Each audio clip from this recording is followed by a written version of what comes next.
record. So there we go. Let's admit people at the same time. I always used to start recording these things automatically just in case I forgot. But then the last time I did one of these things and pressed record kind of automatically, I joined the waiting room about 5 minutes before it started and then forgot to delete that part when I uploaded the footage, which meant that for anyone that watched it back afterwards, there was a good 5 minutes at the start of me sitting here like putting on my lipstick and sorting out my hair and forgot until about maybe 100 or 200 people had watched it. And by that point, I was so embarrassed. So don't do what I do. Do as I say, not as I do. Right, it is 6:01 for me. And okay, we'll give everyone another 30 seconds to join because there's still a few people in the waiting room. And then we will get started. So hello to all of you. Welcome to Roadmap to Retainers. What I would like to do in the next 30 seconds before the other people who are in the waiting room have been added is I would love for you to share in the group chat where you are in the world at the moment. I say this for two reasons. So I'm originally from the UK, if you couldn't tell from the accent, but I am in Lisbon for the next 2 weeks. And after that, I will be in Mexico for the rest of the year. So I know we are a global gang. I always like to get to know and see where in the world you are. And also because if any of you happen to be in Oaxaca or Playa del Carmen for the rest of the year, then please let me know and maybe we can go for a nice margarita or something. Oh, I love this. I'm seeing so many different places in the chat already. We are very much a global gang, actually, aren't we? Very exciting. Cool, right, okay, maybe we shall kick things off then. Right, Zoom has changed since the last time I did one of these. So please, be patient with me if I click the wrong thing. That is one thing I always say now, just because it looks a bit different to the last time I did one of these. Did I write anything else on my notes? Yes. The other two things I wanted to point out before we start is that if you have questions, there will be about 15 minutes at the end where you are welcome to ask any questions you would like. Let me admit these people from the waiting room. The other thing I wanted to point out is that my Wi-Fi is better than it used to be. I used to live on a tiny Indonesian island that had a lot of earthquakes, which meant that whenever I did calls, I would tell people in advance to be patient in case I disappeared. Luckily, I'm somewhere with a bit more of a stable connection now, but if for whatever reason I do disappear, then I promise I will return. I won't just leave you all hanging. Okay, it is 6:03, so let's get started. Right, let me share my screen. Let me make sure I share the right screen. Excellent, cool, here we go. So there we go. Where shall I put this? So let me pop this down there. You may also see me moving around this little screen at the bottom just so I can make sure I can read all the text. But let's get started. So once again, welcome to Roadmap to Retainers. It is lovely to see so many new faces here as well. If you do see me pausing, then it's just because I'm adding new people from the waiting room as well. I think this may happen a few times throughout, as I know there's a few people who wanted to join but couldn't make it for 6 o'clock on the dot. So let me move this around. Let me move this little screen out the way. Okay, that one can stay there for now then. Right. Okay, I'm trying to get rid of this screen, but maybe if I move this one over here. I knew there'd be some little tech things. Okay, there we go. Let's get started. Apologies for the few minutes delay. So welcome to Roadmap to Retainers. Let's get started. So first of all, let's check that you're all in the right place. So you are in the right place today if you are a female freelance writer and you are determined to make 2025 your most successful year yet. But right now, maybe you're struggling to find higher paying clients or struggling to reach your income goals. Chances are, if that's the case, you're probably feeling a little bit lost on what the steps are to get there. The good thing is that you're an action taker. I know that all of you are action takers because it's 6 p.m. on what day is it? Thursday, and you're all sitting here listening to me talk. So I know that you're all action takers. You're all ready to elevate your freelance writing businesses because once you've done this, you can live that dream lifestyle from anywhere in the world as a freelance writer. So before we start, I say turn off your phone. I haven't turned off my phone in about 4 years now, so don't turn off your phone, but maybe mute your phone, close any of your other tabs, get rid of any other distractions, and grab your notebook or preferred form of note-taking. There's a few things that I will talk about in this that, I have lots of free resources, so I may mention some of those throughout this training. If that's the case, then feel free to drop me an email if anything that I speak about is of relevance, and I will send you links to them afterwards. So today we will be covering 3 core things. First of all, we're going to be talking about what retainer clients are and why they are gold in the freelance writing world. Then we're going to talk through the steps and the strategy to implement things like this and the mistakes that I see people making that keeps them fixed with short-term projects rather than long-term client retainers. Lastly, we will talk about the support system that I can offer you to refine your business goals and make 2025 your year as a freelance writer. What you can't see hidden under this bar at the bottom is that if you stick around until the end, I'm also giving away a free copy of my pitch tracking spreadsheet as well. So that a lot of the things that we talk about in this video, you can leave and spend your Thursday evening or perhaps your Friday morning implementing some of the things that we talk about. So switching from one-off projects to long-term retainer clients gave me the freedom that I needed to take bigger risks, to launch a second business and full-time travel the world. So when I was stuck working with short-term projects, it was virtually impossible to do all of these things. I was spending so much of my time self-marketing. I was perpetually stressed. I was convinced that the freelance writing world wasn't worth all the effort that I was going through. And switching from one-off projects to these longer client retainers made all the difference and allowed me to really grow my freelance writing business to the point that it's at now.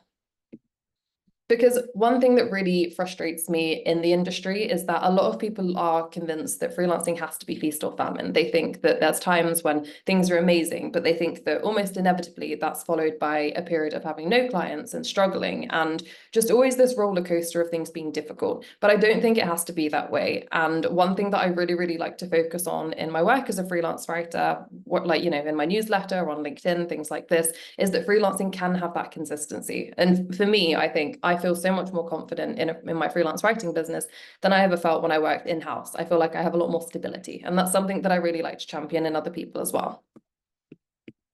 So I think when it comes to freelancing, there are generally two options. There is option A, which is you are freelancing, but not sustainably. So this picture on the left is when I'd secured my first ever freelance writing client. And I think as much as many other things have progressed over the last few years of freelance writing, my eyebrows are one of the things that I'm most proud of progressing at this time.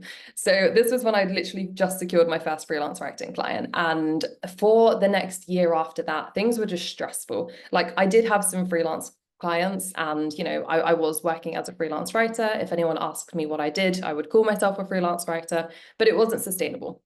I was always looking for new clients. I was mostly working on short-term projects. I had a business, but it wasn't the business that I wanted it to be. Then there is option B, which is Georgie of a few years later. So a business owner working from anywhere in the world with a booked out calendar. Now that I work with long-term client retainers, I always know my estimated income for at least the 3, possibly the next 6 months ahead. I only work on projects that fill me with excitement and projects that pay market rates. Clients are constantly referring you and adding to your waitlist. And when you get to this point, you will have more free time than ever before, which is time that you can also spend on other writing things or just having a nice life. And I think as much as people think it's feast or famine, I think when you do have the right strategy in place, it is possible to be option B, which is the thriving business owner with time, location, and financial freedom. So the way that I achieved success was by implementing a self-marketing strategy and focusing my efforts on securing client retainers. So a little introduction just as to who I am. I think maybe quite a few of you know me from LinkedIn. I think some of you know me from my newsletter, maybe from my Facebook community, possibly other places on the internet. But just a quick introduction for those of you who may not know me and may be sitting here wondering, why should we listen to you? So I am Georgie Darling. No one believes this is my surname, but unfortunately it is. I am a freelance travel writer. I am a scuba diver, and I always go and play with dogs if there are dogs around to be played with. On the left at the bottom, you will see some of the brands that I've worked with as a copywriter. On the bottom on the right, yep, that's correct, are the brands that I've worked with as a journalist or in an editorial context. So I'm a journalist by trade. I also studied neuroscience at degree level just for fun. And when I'm not freelance writing, I work with female freelance writers to grow their businesses through self-marketing strategy. So through my freelancing experience, I learned the importance of retainer clients and how they can streamline every part of your business. What's very important to me is how to secure these clients in a way that feels authentic rather than icky and salesy. I see so many business coaches who really promote things that just don't sit comfortably with me. And as much as I like to push people out of their comfort zone, I think it's very important to do things in a way that feels exciting and feels energizing rather than feeling icky and salesy, because that's not a way, in my opinion, to grow a business.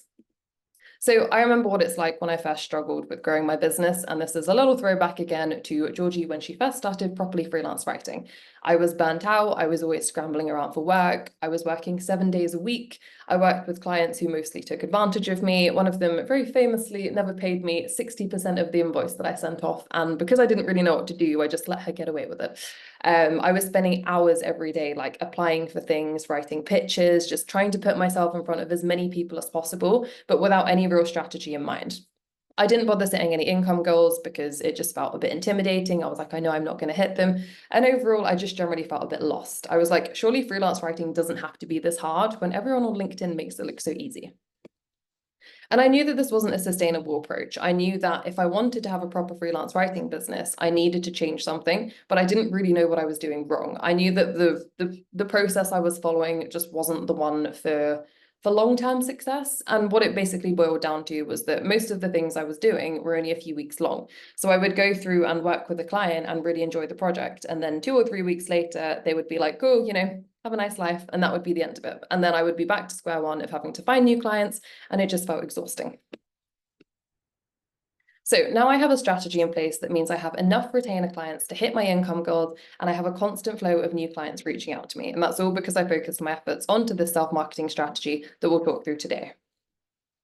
Now I get to do fun things like this. So I've been full-time traveling the world for close to 5 years now. And I've been lucky enough to do all of these things because, it's been funded by my freelance writing, which is something I do feel very, very grateful for. And having this kind of lifestyle has really been one of the things that's made me want to make sure that other people can have this lifestyle through freelance writing as well. Yeah, and because of that, there is no reason why you can't do the same thing. And that is some of the stuff that we will talk through today. So the 3 things that we'll be covering today in Roadmap to Retainers, we will be talking through the system. So these are the 3 things that I changed to swap one-off projects for long-term agreements. We'll be talking through the strategy, which is the exact steps to follow in order to do the same thing in your freelance writing business. I've also got a bit of extra guidance here on things like mindset, accountability, not burning out, and crucially enjoying yourself, because if you have your own business, you might as well make sure you're enjoying it. And then thirdly, we'll go through the support. So this is how I can help you to secure consistent income months and a lot more free time in your business as well. Okay, so are you ready to get clarity on your business strategy, to refine your methods and approaches, and to feel confident in your talents as a freelance writer? Because when we do these things, click on to the next slide, we can then build the dream freelance writing business that we want with the freedom to live your life as you please. Cool, so let's get into it. Roadmap to Retainers. Now we get into the fun stuff. Okay, so first of all, I think most of you probably know this already, but if there's anyone questioning what this is, then first of all, what are retainer clients? Retainer clients are an ongoing agreement between a freelancer and a business, usually with a set amount of deliverables or hours per month. This can usually be for a set period of time, aka a 3-month retainer, or it could be ongoing indefinitely. I always aim to go for deliverables and an ongoing one indefinitely, just because I never like to charge hourly unless it really is the only way, or unless it's a completely different project with a new scope of work, because I think when you're charging by deliverable, then as you get faster, you're still getting paid your worth. If you're charging hourly, then the better you get at the work you're doing, then the less you can charge for it, which means essentially as you get better, you're earning less money, which is not what we want to do. I also always, where possible, go for ongoing retainers, just because I think that can get you into a really nice routine of feeling properly involved in someone's business. And we'll talk through some of the language that you can do to do the same thing as we go through this training. So let's talk through the system first of all. So the first thing that I did was get super clear on my ideal client and my core offers. And I think this is a really important thing to do, because as a freelance writer, if you're trying to work with, any kind of brand and any kind of client and any kind of industry, it's going to be very confusing. It's going to mean that on your website, it's probably not going to be clear who you're talking to. It means in your messaging and your marketing, it's going to be quite vague, because if you make it quite specific, you're going to be ruling out some of the people that you're reaching out to. So getting very, very clear on who it is that you want to work with in terms of industry, the sort of things that you want to do for them, and then refining that so that you can talk about that confidently was a really, really big thing for me. So I used to write about anything and everything when I started freelance writing. Like in my first year, I wrote about the luxury lifestyle world in Singapore. I wrote about electric cars. I wrote about Middle Eastern wholesalers selling tomatoes, like anything and everything. Then it got towards the end of my first year, and I decided I really wanted to focus my efforts on travel writing clients. What I've done since then is focus even more so onto travel tourism, or like tour companies that travel the world and things like that. But I think if you can get it a bit more specific into the industry you want to work in and the sort of offers that you want to sell these people, then that really makes a difference when it comes to your marketing and your messaging. When I say core offers, I mean things like instead of approaching clients and saying, I can do web copy, I can do social media, I can do ad copy, I can do sales funnels. if you can really get specific on a few different things that you want to work on, you can really, really position yourself as an expert, and then you can charge higher rates as a result. So that was the first thing I did to make sure that I had the clarity before taking myself on to the second step, which is positioning. So that to me is showing myself as an expert and pitching the right clients. So when I say showing myself as an expert, I do think a big part of this is in mindset, but it's also in things like making sure that when you onboard clients, that you have a nice structure in place so that it's a nice seamless experience. It means that when you're pitching clients, then you're using language that shows you as a business owner rather than just someone that they're hiring for, a one-off project for a couple of weeks before they move on. Pitching the right clients is a big one as well. And I think that's why you do really want to get this clarity to begin with, because otherwise there are, millions of people you could be pitching. Whereas if you can refine your positioning into, if I use myself as an example, I do mostly content marketing and some content strategy for tourism or like travel tour companies. So that means that if I can really focus my efforts on those, I can put together a pitch template that speaks specifically to those people. I can edit my web copy so that it speaks specifically to those people, which means that when they read my pitch, when they go onto my website, they can see that I'm working specifically with them, and that will give them the confidence to see me as an expert.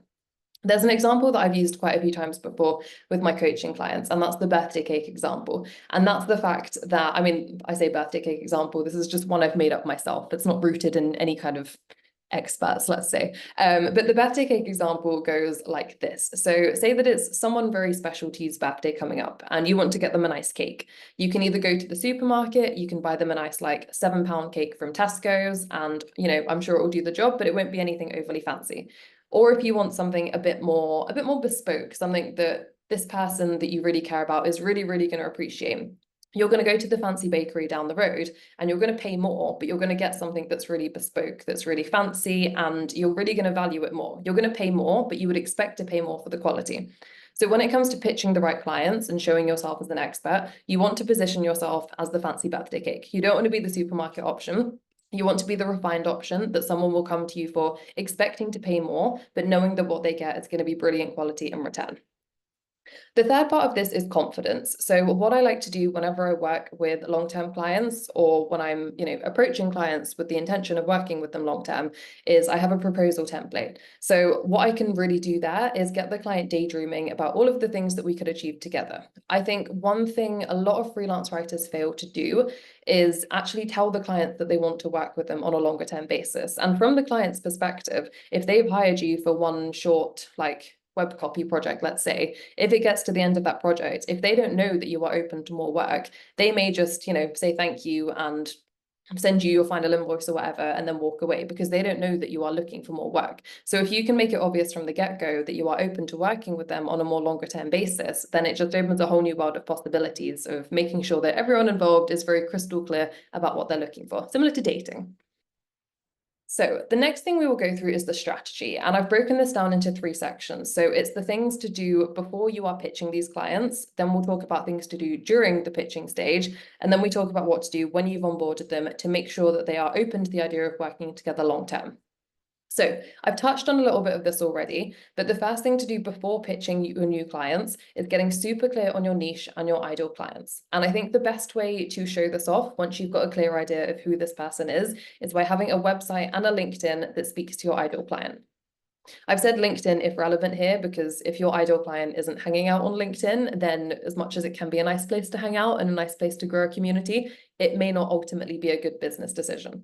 But I think if you know that your ideal client is hanging out on LinkedIn, then it's definitely a good place to start, showing up and talking about your industry and things like this. A website as well, to me, is a really, really important thing, in the sense that if you want a client to be charging or to be paying you like 4-figure sums each month, I think you need to show that you are investing in your business as well. And the best way to do that is to have a website that, highlights all the things that you're amazing at and shows what your areas of expertise is, and has nice little testimonials in there as well that show that other people also think you're amazing. So what I think is a good thing to mention here is that if you don't currently have testimonials from your clients, then it's worthwhile just reaching out to current clients and also past clients and asking them for it. I have a little script that I always send to current clients when it comes to the end of that project, or previous clients if I didn't send it before, that basically asks them if they can write me a testimonial and asks if they can keep me in mind for any referrals if they know anyone who's looking for the sort of stuff I do as well. So if you'd like a copy of that script, then just drop me drop me an email after we finish this and I can send you a copy of it then. So the other thing I put on here as well is just being able to confidently talk about your business and services. And one thing I think is worth pointing out there is that the more you can niche down and the more you get really crystal clear on who your ideal client is, the easier it is to talk about these things confidently. And by that, I mean that if you're offering, 10 different services as a freelance writer and you're working across a huge number of different industries, it's going to be very difficult for you to talk confidently about all of them because there's just so many things to say. Whereas if you can get quite specific on the things that you offer these people and you can get quite specific on who it is that you're talking to, a lot of the time you can preempt the questions that they're going to ask you on discovery calls. You can start to put answers to those questions on your website. And it means that if you're talking about a smaller number of services, you'll get to the point where you've said it so many times, you can basically just say it on autopilot, which is a very, very handy skill for this kind of thing. So those are the 3 things I would recommend you do before pitching these new clients. In the during pitching stage. So again, you really want to position yourself as an expert and you really want to pitch the right clients by cold pitching clients rather than applying for things. So one thing I often hear when people approach me about struggling to find clients is that their typical approach for finding new clients is just by applying for things. So they'll go through, I don't know, like job newsletters, including mine to be fair, or they'll go through LinkedIn, like the job section on there, and they will just look for things and they will apply for them. And what they don't typically do is cold pitch new clients themselves. What I think this often boils down to is a lack of confidence and a lack of strategy. And also, I think it can be very intimidating cold pitching for the first time, especially if you don't really have the guidance or if you've tried it before but unsuccessfully. But the difference to me here is the freelancers who treat their business, usually subconsciously, but quite passively in the sense that they will just apply for things. Because when you're applying for things, you're trying to put yourself into a box that somebody else has already carved out. So what I mean by that is if you're applying for a job on LinkedIn, then the person who's put that job up is already looking for someone with, I don't know, specific requirements of the hours they can do or the location they're based in or how much they can charge or if they're going to be paid hourly or, monthly or whatever it may be. This means that more often than not, you are going to have to compromise because this person has already decided what they're looking for. And chances are there's about 100 other people who are also applying for this thing. What I like to do instead is cold pitch clients, because if you're carving out people in your ideal client niche, then you can reach out to these people yourself. And if you just drop them an email and introduce yourself to them, you are putting yourself in front of them. So not only are you already coming at them as an independent consultant rather than almost from an employee perspective, but you are also then on equal terms to then actually set your requirements as well. So for example, when I approach people, I will start a conversation by saying that I typically work with people on a long-term basis. That already sets the tone that what I'm looking for is something nice and long-term, and that as much as I do sometimes take on short-term projects when they're fun, it's not typically how I work in my business because it's not sustainable for long-term success, I think. So I think when you are putting yourself in front of clients, you are being more proactive. You are taking your business into your own hands and you are putting yourself in front of people and saying, this is what I can help you with. This is how I work. These are the rates I charge. And generally that conversation puts you on a much more level playing field than it does if you are just applying for things. What you also want to do at this during pitching stage is talk about the benefits of retainers from a client perspective. So obviously we all know that retainers are brilliant as freelance writers because they give you that security. You don't have to spend as much time marketing, but from a brand's perspective, they're also really beneficial. Like it then means that they've got allocated time in your schedule each month, which means that as and when they have new projects, they don't need to then look for a new freelancer every single time. It means they have consistent marketing. It means that there's not going to be a period of time where they spontaneously reach out to you and you say, sorry, I'm booked up now, and they have a gap in their marketing that they may end up filling with someone subpar. It means they can forward plan their finances. So if they know that they're allocating, I don't know, like £1,500 a month to freelance writing, then they can plan ahead as well, which means no surprises for anyone involved. And also it's just generally less stress. Like it's far easier to work with a writer on a long-term basis than it is to hire someone new for each new project that comes along. So when I have conversations with clients, I always like to mention these things to them as well. Usually you do it in a way that kind of highlights the benefits for them. You don't necessarily need to highlight the parts that are good for you. Although, you know, sometimes if they're a nice client, then I'll point out that it's doubly beneficial for everyone involved as well. Once they are on board, so 3 things to do at this part. So let's say by now you've figured out who you're reaching out to, you've elevated your website and LinkedIn, so they speak to this ideal client, you're having conversations with these people, and they've said, yes, Georgie, let's go ahead, let's do a project together. What you want to do now, which is something that a business coach said to me a few years ago, is don't propose on the first date. And what she meant by this from a business perspective is don't initially speak to a new client and instantly say, I only work on retainers. I know I mentioned on the last slide that you should mention that you work with clients like this, but I always do that other kind of, this is how I typically work with clients. I don't say to the client that I'm talking to there and then, like, I only work on retainers, because from their perspective, they've never worked with you before. They don't know if you're good at what you do. You also don't know if they're nice to work with on a long-term basis. So what I typically do is I will say to people, I usually work with brands on a long-term basis.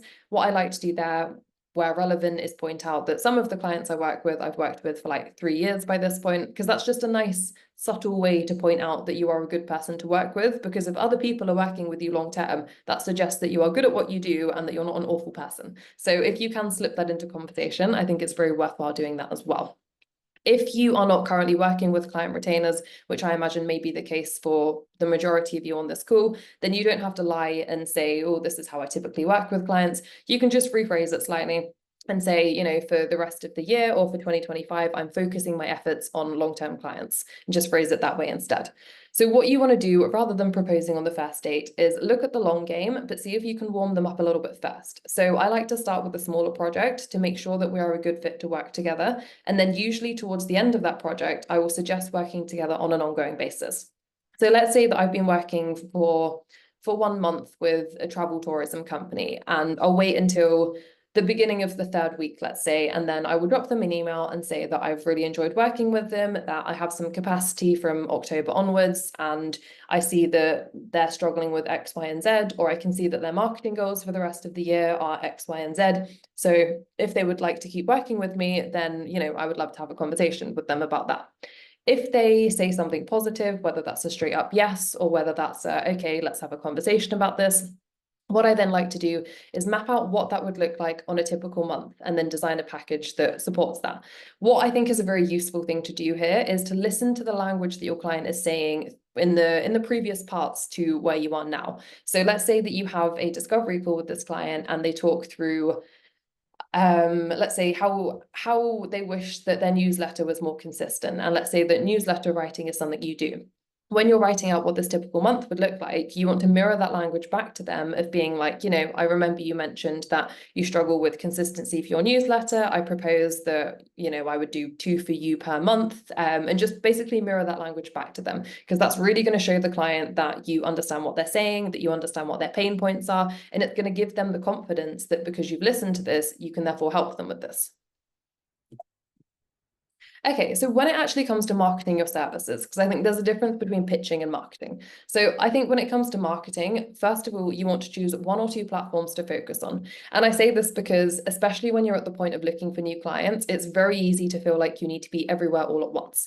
And if you do that, you're either going to burn out or you're going to do very average content, because there's only so many hours in the day. And chances are you're already working with a few clients who are taking up a fair amount of time. And also, we just don't want to spend more time than necessary on our marketing. So choose 1 or 2 platforms to focus on. These should be the ones where your clients are hanging out, if possible. I say if possible, that's the point of doing it. So that could be things like LinkedIn. It could be Instagram. I'm very hesitant to recommend Instagram because it's so slow to grow on. Facebook groups can be brilliant, especially niche specific ones. So Facebook groups for freelance writers have very much gone downhill over the last few years, in my opinion, although there are some female specific ones that I find really useful. I have a free ebook called 74 Ways to Find Clients, and I have a list in there of the Facebook groups that I really like and still find clients into this day. So if you'd like a copy of that ebook, then again, just drop me an email after we finish. I'll leave my email at the end when we do questions, and I can send you a copy of it there as well.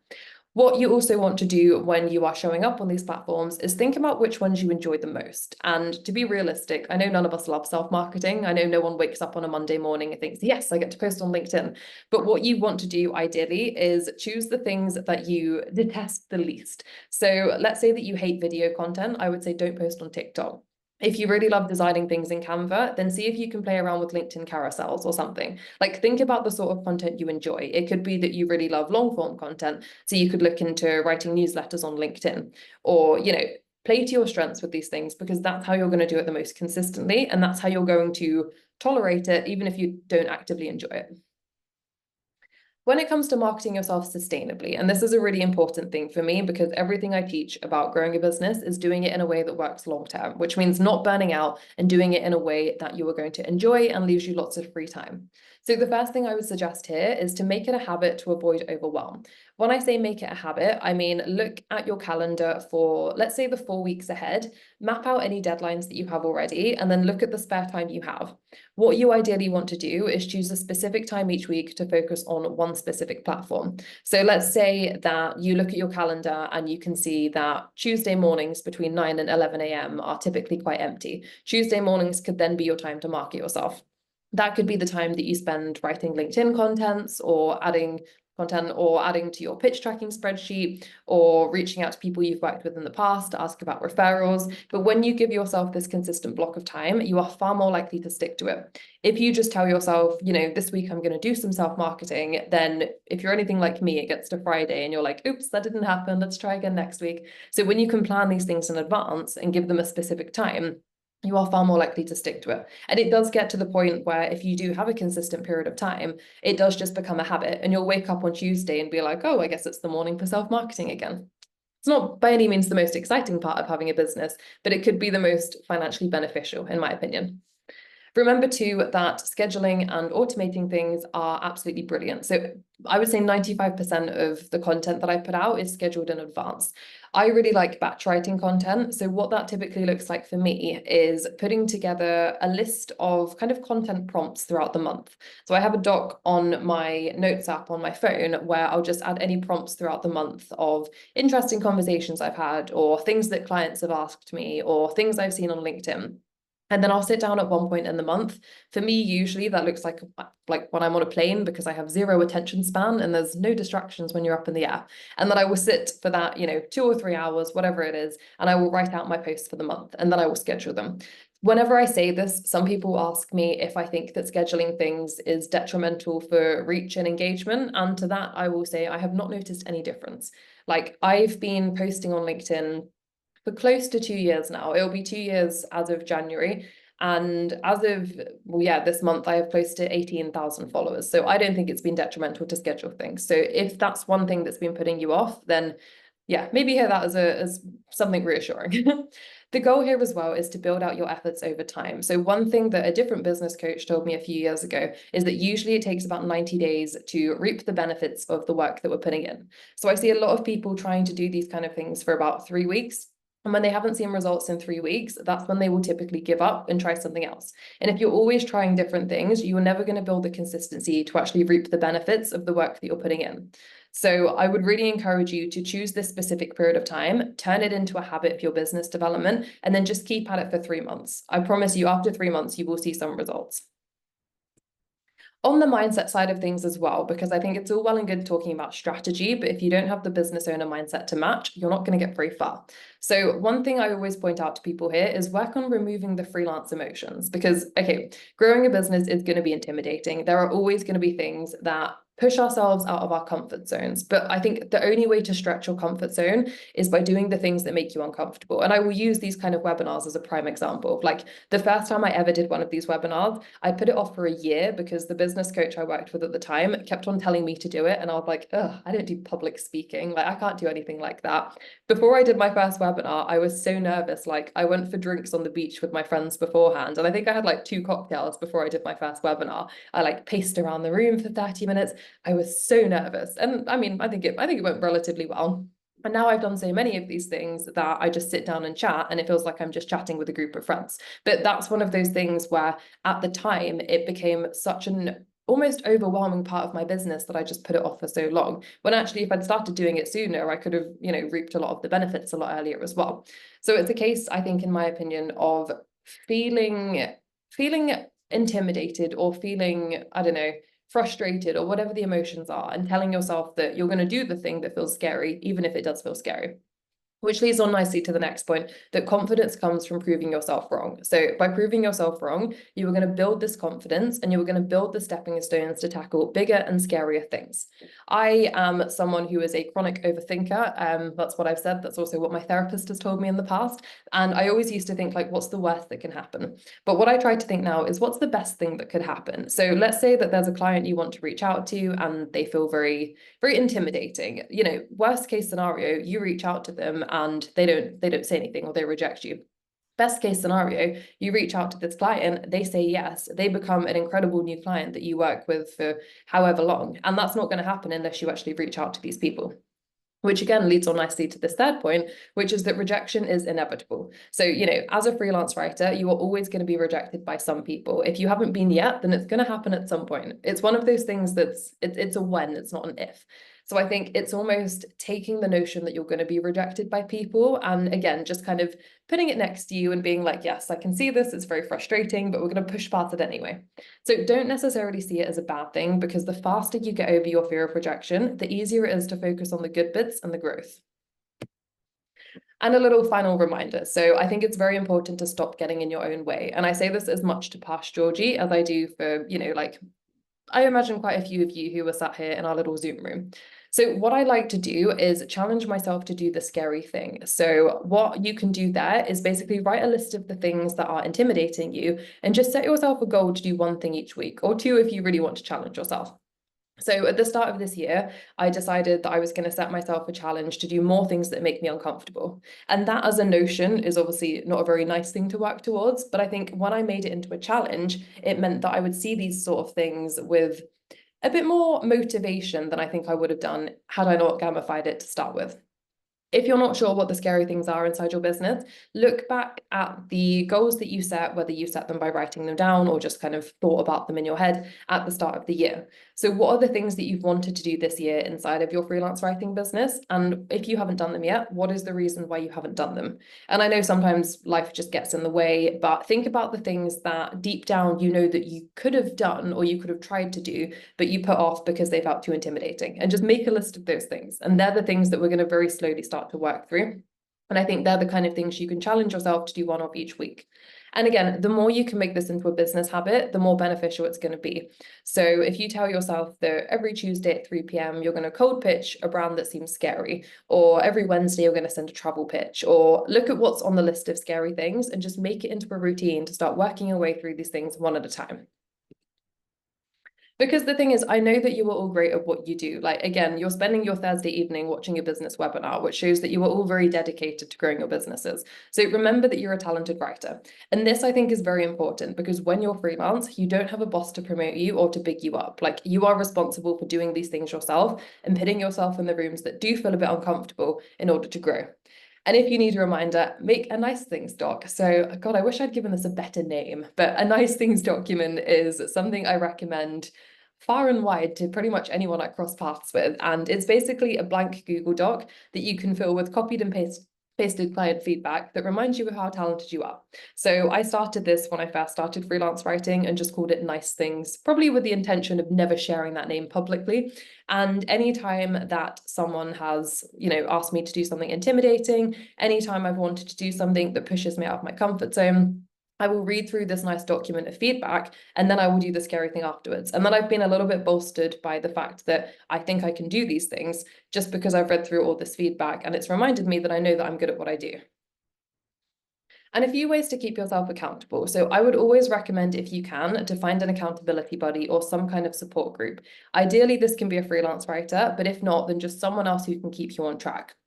This is really useful because if you know that someone's going to be checking in, you are far more likely to do the things as well. It's like, I can't remember what the statistic is, but you're far more likely to work towards a goal if you know that there's someone who is also going to hold you accountable to doing this thing.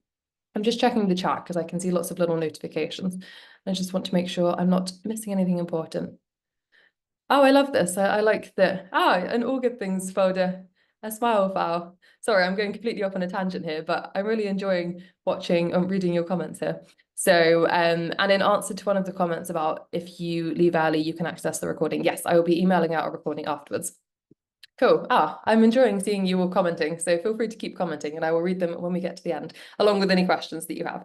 So back on track now. So what I think you can do here as well is set yourself weekly tasks and check-ins, because as I say, you are far more likely to stay on track if you know that someone's paying attention. What you can also do as well is turn this into part of your marketing. So I think, again, if you know that you're being held accountable by other people looking for, I don't know, your content or whatever, you are more likely to do it. So let's say, for example, that you're a freelance writer and you work with pet companies.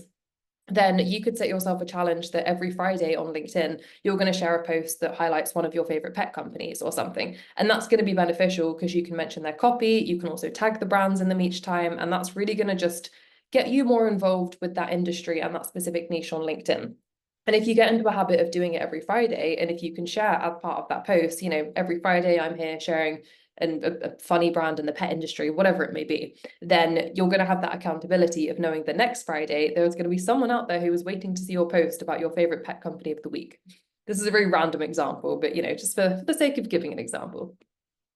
Okay, so I'm keeping an eye on the time here as well, but 3 things you should do next. So first of all, use the learnings that we've covered to get crystal clear on your business. I think if you haven't already, the first thing to do is get really clear on the sort of clients you want to work with in the industry and the sort of offers that you want to work with these clients on. Then you can map out a strategy that utilizes your chosen platforms and content pillars to start pitching retainer clients. Thirdly, you can work on your business mindset using some of the things that we've talked about today and bring together all of the above for success. So hopefully by now you have a refined idea of what retainer clients are and the steps that you can take to secure them. Using the guidance here, you now have a clearer idea of how to approach and attract retainer clients, and you know what to say at each step of the process. You can also use the final points to start pushing past your comfort zone by using the tools and the strategies laid out today. If you take one thing away from this training today, I really want you to know that you can build a thriving freelance business without burning yourself out and without living month to month. So the big question is, are you going to be part of the 20% or the 80%? So the 20% are the people who watch these kind of workshops and write down all their notes and then go away and take action. I think the 80% of people are the ones who will watch the webinars, download the trainings, etc., but then don't actually take action. And they are the people who generally feel stuck and who don't actually make much progress in their businesses. So will you be the 20% that apply these steps to elevate your own freelance business? There are 2 options, remember. You can be choice A, which is the month-to-month freelancer, or you can be choice B, which is the thriving business owner with time, location, and financial freedom. So this webinar squeezes as much as possible into our time in order to give you a taster of the steps that I take my one-to-one clients through. And I did this because I realized that despite different niches and different experience levels, the strategy behind securing retainer clients always remains the same. But one-to-one coaching isn't always a good fit for people, which is why I created Self-Marketing Magic. So I'll just take a final 5 minutes and then we can do some questions just to talk you through Self-Marketing Magic as I launch the next cohort at the end of September. So Self-Marketing Magic is my 12-week accelerator program that guides you through the steps of gaining clarity and building solid foundations in your freelance writing business to generate consistent revenue. So over the 12 weeks, I will guide you through my step-by-step framework to implement effective strategies in your business in 3 months. The goal overall is to hit and succeed your income goals, to book out your services, and live the freedom lifestyle that you're working towards as a freelance writer. So what we will cover, you can go through my signature escape framework, which is the one that I've used. This should say 5.5K actually, but 5K monthly retainers, 300 USD per hour copywriting clients, and $1 per word editorial commissions. Over the 12 weeks together, you will build your business with accountability and weekly support from me and your new community of like-minded freelance women. Accountability is something that I'm very not strict on, but I very much focus on as a business coach, because I think often that is the one thing that holds people back. Over the 12 weeks, you will elevate your business confidently, knowledgeably, and efficiently. You will basically take the fast track that streamlines everything that I learned along the way, that I did the hard way, because, you know, there wasn't a course like this at the time. So what's included? There's 12 weeks of video modules, which teaches my signature framework, which is essentially how I grew my business to the point it's at now. We have weekly 60-minute hot seat coaching calls with a community of female freelance writers. So I always keep these groups quite small. They are always less than 20 people, sometimes even about 10 people. And what that means is everyone can really get to know each other, everyone can support each other, everyone comes back week by week to share the things that they've achieved, to share the things they're working on. I think freelancing can be quite lonely. So for me, this has always been a really important thing. You'll get downloadable workbooks to track your progress with the different content prompts. You get all of the plug and play templates and spreadsheets that I use inside my own business. So all of the things that I take clients through myself, and over $2,000 worth of bonus content and resources, including guest lectures from other female entrepreneurs in my network. So some of my favorite things, every time I run this course, I usually add a few more resources to it. And these are some of the ones that have been added over the last, I think, 6 months or so. So the first one is the exact pitch strategy and the email thread of my recent $9,200 travel writing commission. So in October last year, there was a big Google kind of SEO algorithm update, and I lost 2 of my long-term clients that I'd worked with, both for about 2.5 years. So I had to start cold pitching again. I managed to replace both of those clients within the first one after 2 weeks, the second one after 1 month, with new travel writing retainers that paid me more than the previous 2 that I'd got rid of. And one of them went on to then eventually pay me $9,200. And what I've got inside of Self Marketing Magic now is the exact email thread and follow-up process that I went through to secure that client, who then actually got me another travel writing retainer that I still work with now. And that's all from one cold pitch. There's also the ongoing community of female business owners. So there's the cohort already of other people who've taken the course. What I really love about this is that the first ever cohort of Self Marketing Magic still have a little WhatsApp group together. And I know that some of them have done co-working sessions together. Some of them have met up around the world. I've actually met up with a few of them around the world. And whenever I do, we send a little selfie to the group chat, which always makes me feel like a celebrity. So it's a really nice community as well. And I think if you do feel a bit lonely within the freelance world, this can be a great way to counteract that. There's also some extra lessons that I think are things that don't necessarily fit inside the curriculum, but are very, very useful. And I think what I really like about doing this as a live round is that if there are things that you want to focus on or lessons that aren't included, then you can just let me know and I can just create those lessons or commission them if it's not something that I'm an expert on myself.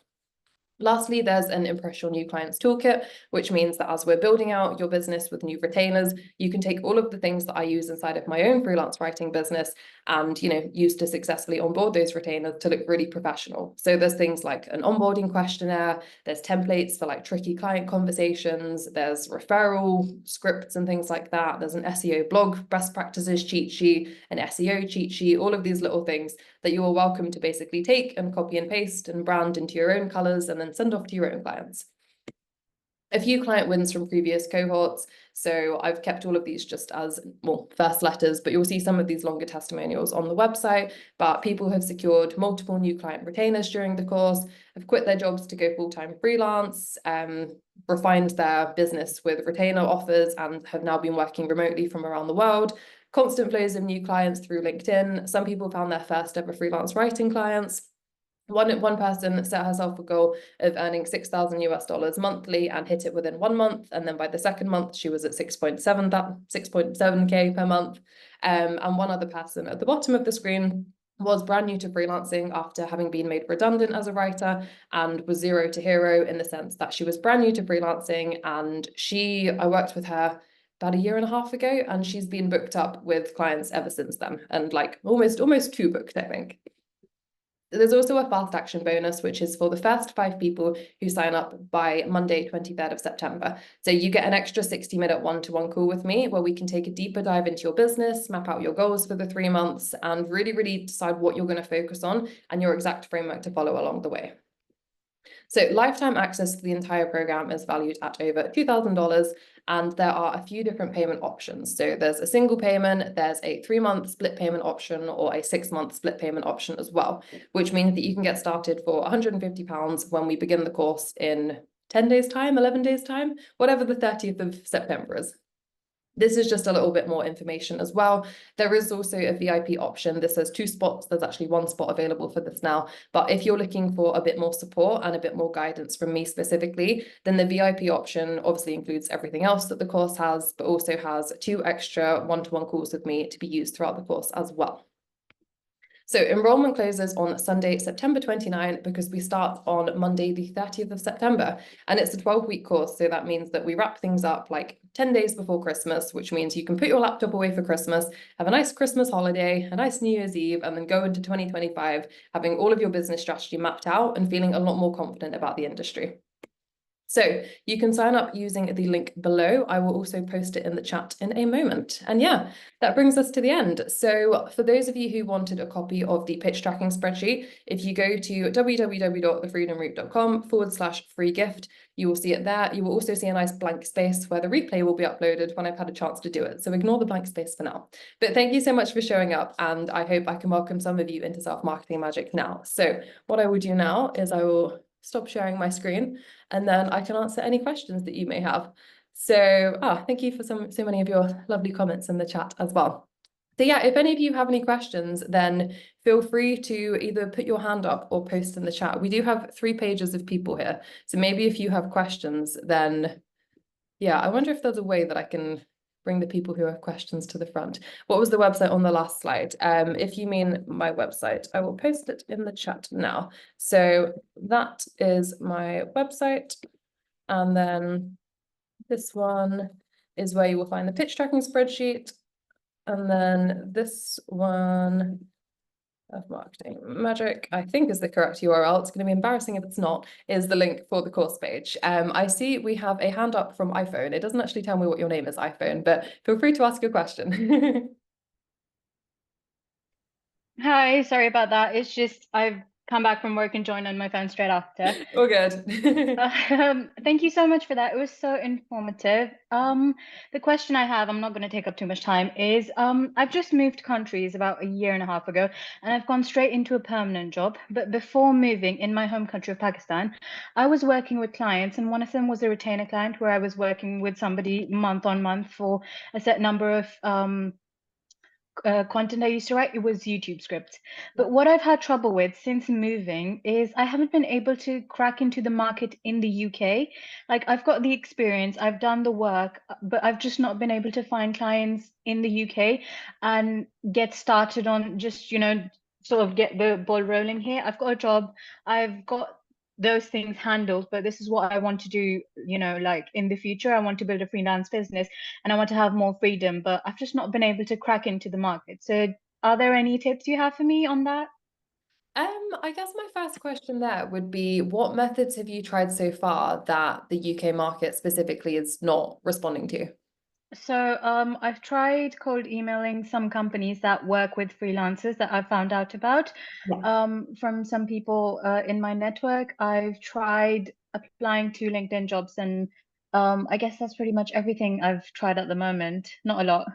That's fine. That's fine. I think often with these things, cold pitching can be a case of persevering. And I would say Yeah. also getting very specific on who it is that you're talking to. So Mm-hmm. I would recommend, like, what sort of services are you offering to these people? Is it more YouTube scripts or is it something else? I can do YouTube scripts and I can do a lot of SEO blog work, which is something I do full time as well. And one of the things that I'm really good at is content copy for social media. So those are the sort of 3 main things that I'm pitching for. Okay, perfect. So I think when you're pitching, I would say focus on one of those services and pitch one of those services to those clients specifically. I think often if you're approaching Mm-hmm. clients and saying, I can do all these different things, I can do them for different industries, then it can either get a bit overwhelming from the client's perspective, or it can just be that they don't really know what the next steps are. So I think if you can get very specific, like often I will say to people, I'm a freelance travel writer, I've worked with X, Y, and Z, my expertise is blah, blah, blah. And then I'll say something like, I offer this service. And I think that can just make it a bit easier. Often with clients, I think you want to cut to the chase as much as possible, and you want to make it really, really straightforward for them to know what's next. So sometimes if you give people too many options, it can get a bit kind of decision fatiguey, and they can end up not really knowing what the steps are. But with cold pitching as well, I think a lot of it is a numbers game. And I think, do you have a website that you link people out to when you cold pitch? I don't at the moment. That's something I need to work on. That's something I found is a lot more required here in this market as opposed to back home. Yeah, I would say that's an important thing, just because sometimes from a client's perspective, and I have been on the other side of the coin when I hire people as well, is that when I don't have a website that I can click through to someone, then sometimes if I email them back, it can not necessarily feel like a false promise, but it can kind of conversation that may or may not be worth my time, which sounds very cutthroat. But I think when you have a website, you can pour all of this great experience onto that website. People will then have a scroll through that, and then they can, you know, get back to you after that, and they have a bit more of an educated response rather than just replying to an email. So I would say, as a priority, I would say put the website together. If you want a bit of feedback on it, then feel free to email it to me afterwards, and I can send you some thoughts on it. I absolutely will do that. At the moment, I'm just pitching with a portfolio, which is sort of just like a drive link, so it's a bit lackluster. So I think that's what I need to work on first then. Yeah, I think a website, it's something I recommend to everyone. But yeah, like feel free to email it to me, and yeah, more than happy to have some thoughts. I see we have some more questions, by the way. So anyone who needs to rush off, then feel free to rush off. But if not, then happy to answer some questions. So Brenna, I will come to you next. I see you have your hand up. It's Thank nice to you. see you. No worries at all. Hey Georgie, I loved it. It was so informative. Thank you so much. So yeah, my question is about testimonials for the website. How could I do it in the sense that I've only worked in-house, and I think it would feel really awkward to reach back to those people. Like, do you have any idea that for me to start now and start getting some testimonials? Maybe, yeah, that's my question. So why do you think it would be awkward to reach back out to the full-time people? Is that just a confidence thing, or? No, just in the sense that I haven't really had positive experiences. Like sometimes I didn't end on positive terms, or I don't think they would have anything nice to say, just genuinely, just because it wasn't a good experience. Okay, if that's the case, I would think about anywhere that you have worked in the past that you could reach out to. So obviously, if it wasn't a positive experience, don't reach back out to them. But if there are people that you've worked with before that did end on good terms, I would just reach out to them and just say like, "Hi, hope you're well. I'm just updating my website, and we work together on this project. If you have any words that you could share, like I'm trying to build up some testimonials, and just say that, like, you know."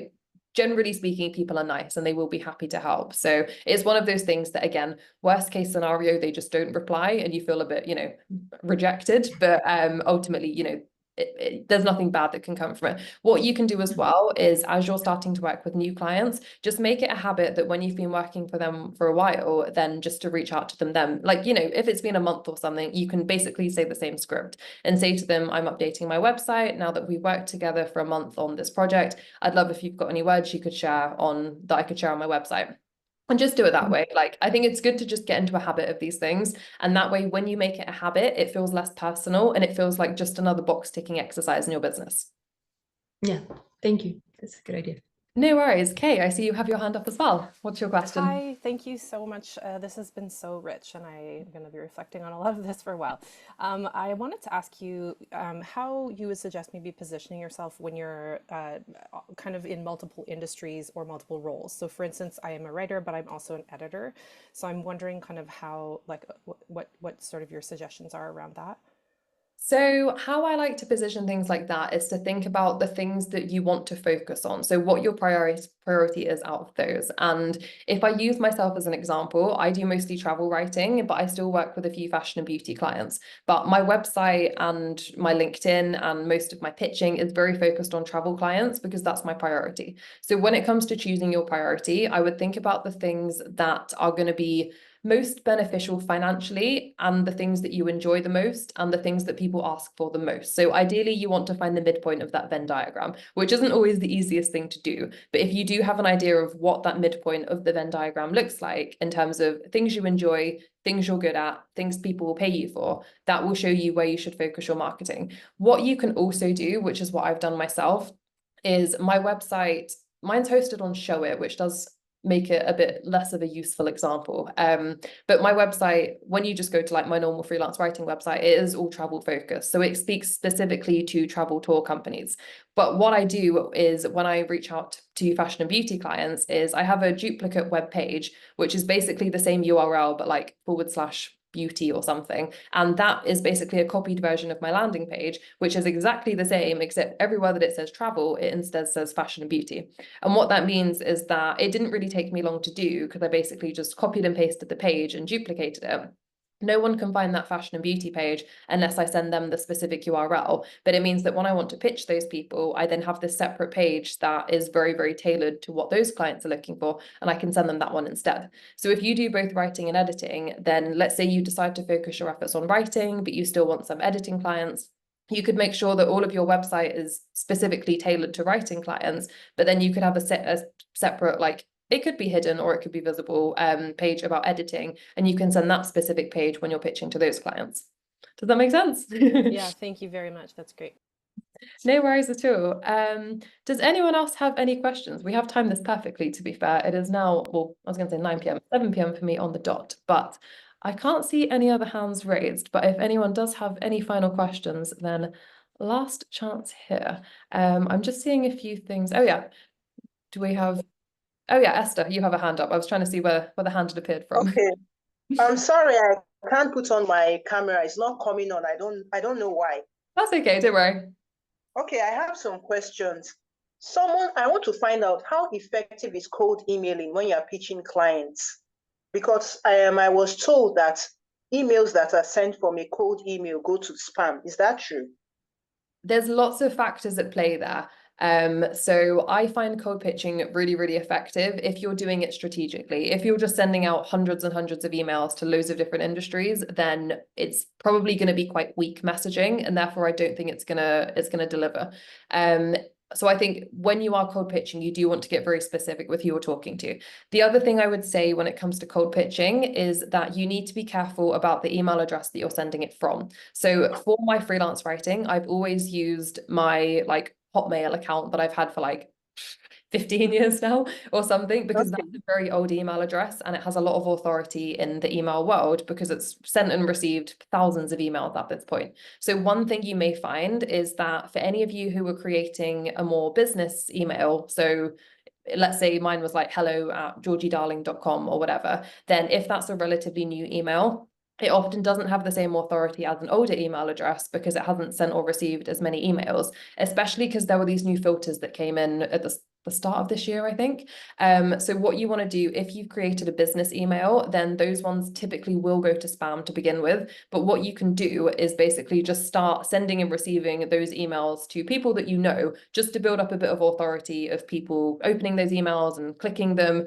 just so that the kind of email software systems, this is a very untechnical explanation, but just so that the systems can see that what you're sending are actual genuine emails and they're not spam. So if you are starting to cold pitch with a business account, then I would say do that to begin with, send all these emails to friends and family members first, just so that you can build up that authority, and therefore they're less likely to go to spam. Okay, but can you use a personal account? Because I have a very old Gmail account. Yeah, I mean, I've always just used my personal one. I think as long as it's semi-professional sounding. So for example, my first ever email was neonchick@hotmail.com. So I would not use that one for pitching, but the one that's just my name, I think, it's Georgie_Darling@hotmail. So it's not, it's not a business one, but it is my name and it's very distinctly my name. So I would just recommend doing that. Okay, then sorry, I have another question. Yeah, Apart from, okay, I have a blog. I'm a blogger, and I've written for a few people before, and I'm also a social media manager for bloggers. Can I merge those two services together and pitch them, or should I just stick with either freelance writing or my Pinterest management? And also, can I use my own blog posts that I have written for myself as my portfolio to show my body of work? Yeah, yes to all of the above. I think similar to what I said on the last comment about focusing on different niches and different industries and things like that, I think if you can refine these things into packages, then it's a lot easier to sell them because often you can talk about them a lot more succinctly. However, I think if you're offering different services for the same ideal client, then you could sell those things either individually or you could sell them as a joint package. And it may be that you approach the client for one, but then during a discovery call, they mention that actually they need some help with social media as well, and then you can actually say, that's a service that I offer as well. So I think you can definitely do that, and I think you can definitely also use your own blog posts as portfolio pieces whilst you're building up the stuff you do. There's a really useful Facebook group. It's called DNW Make Money with Blogging. Okay. I'm a member. Oh yeah. So that one's really useful, I think, because it's full of people who own blogs, and I've secured some quite high-paying freelance writing work in that group as well. So you could always just post in there and just like, share your services in there, offer your support, and maybe find some clients there. But yeah, definitely use the stuff that you've done already, because to me, that shows that you're actually very interested in the stuff that you're doing, rather than just doing it as a way to make money. Okay, thank you. No worries at all. Does anyone have any other questions? Last chance or forever hold your peace. I can see one in the comments actually that I'm just going to reply to. So you have a final 30 seconds or so for any other questions you have. Let me just type this one out here.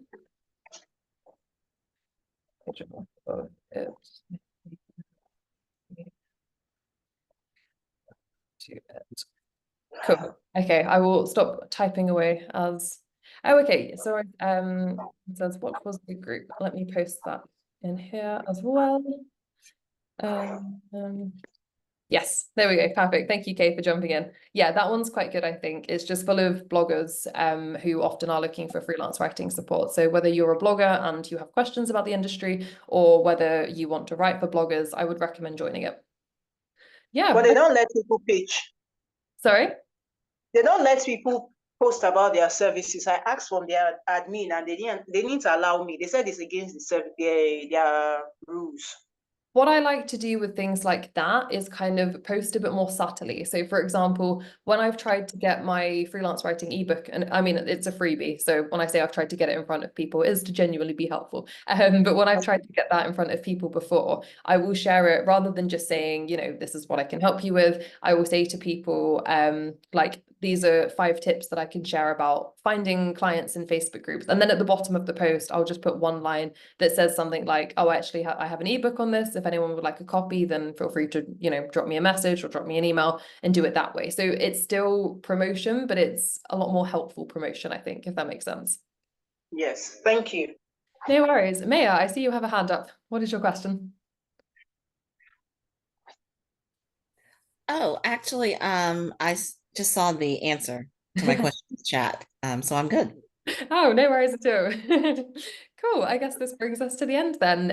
Yeah, well, it was lovely to see so many of your faces here, and thank you so much for joining. I think it shows a lot about you that all of you are here. Oh, do we have one more? Yes, we have one more question. One more question from Brenda, and then I will say my goodbyes and we can all get on with our evenings.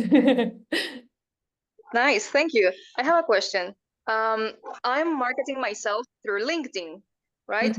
Yeah. And I'm speaking with CEOs or co-founders of companies. My question is, sometimes these people are so busy that they don't have time for social media or being in LinkedIn or being in Instagram. What do you think? How can I ask this?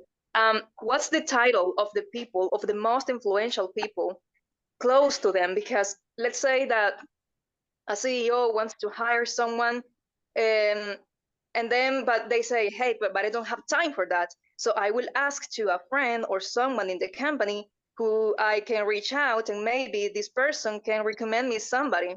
So maybe I don't have access to the CEO, but I have access to someone who is influential. Yes. Around their social circle in the company. So do you have an idea of which title or what kind of people are the most influential on these CEOs or business owners that could be a retainer client?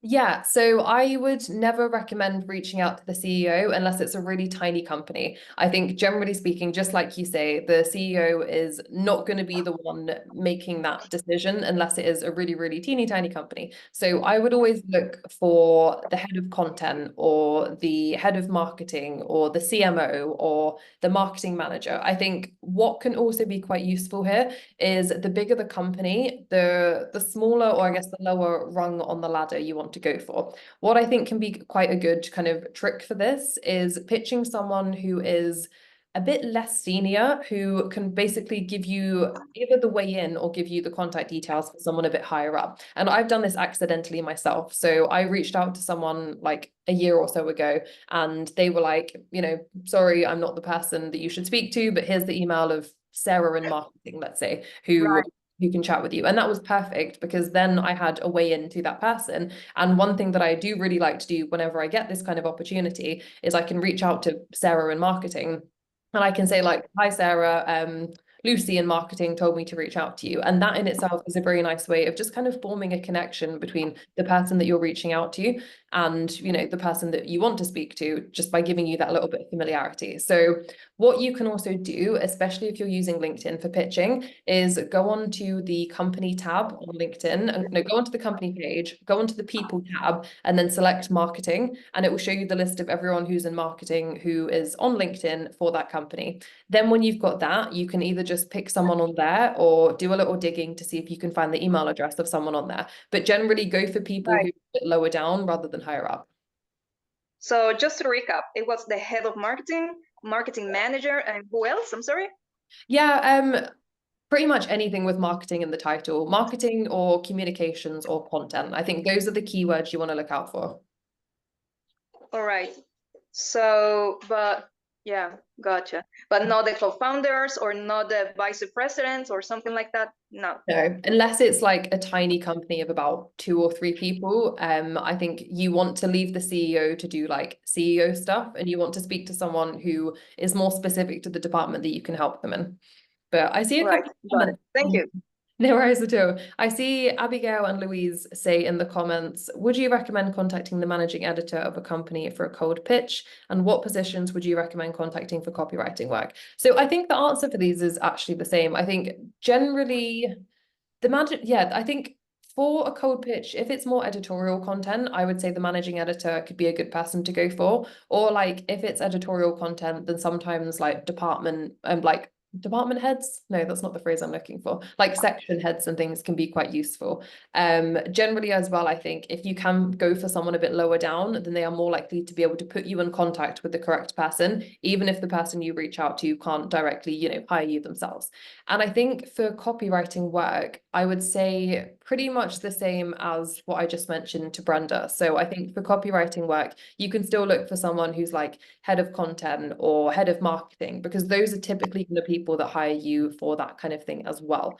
The exception to this, I think, is if you're pitching for like SEO stuff, in which case you may want to look for someone that's like head of SEO. But usually the process I would go through for this is going onto LinkedIn, going onto the company page, going onto the people tab, selecting marketing, and then just having a look through the people that are on there and picking the person, or 1 or 2 people, I think, who seems like the most relevant for the things that you're hiring for. Because like, you know, worst case scenario, you don't hear back from them. Best case scenario, if they hire you and, you know, you run off into the sunset together on a fun new project. Right, got it. No worries at all. Right, I guess that brings us to the end then. But yeah, thank you once again for all showing up. It's been lovely to meet so many of you here, and hopefully some of us can work together in the future. So if you have any questions about anything that we've covered today, or, you know, anything that I can help you with, then feel free to drop me an email, or yeah, any other way that we can talk. But yes, I will leave you all to get on with your days, evenings, nights, wherever you are in the world now. So yes, thank you all again, and speak with you all very soon. Bye.